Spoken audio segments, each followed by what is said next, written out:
I come to you, O Apong Mamakalulu, with all the weighs down my soul, with all my worries and anxieties, with all the trials that confront me, with all the troubles my heart and my mind, with all the needs of the people I love, with all my sins and weaknesses, with my frail faith, with my wavering trust, with my imperfect love.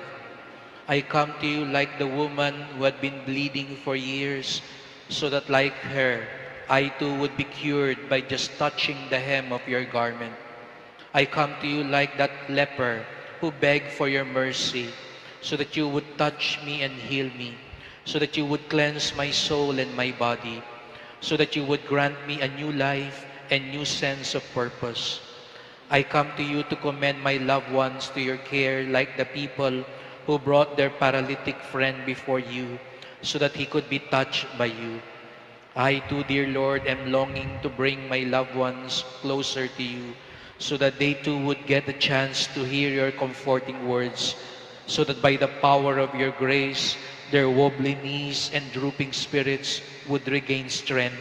so that they would not falter and fall or lose their way again. I come to you, Apong Mamakalulu, like the Canaanite woman who pleaded and begged on behalf of her sick daughter and believe in the goodness of your heart and in your infinite mercy and compassion for the helpless. Like her, I count on your grace, like the dog waiting for scraps to fall from the master's table. I come to you like the woman accused of adultery, who was bound to be stoned by the self-righteous, because I know that you are merciful, that you alone can forgive my shortcomings. You alone can shield me from shame, and you alone can lift me up. I come to you like Saint Peter when you appeared to him, and he almost drowned in shame, when you invited him to break bread with you so that he could reaffirm his love for you despite his repeated denials of ever knowing you at the hour of your trial. I come to you like the disciples on their way to Emmaus, so that like them,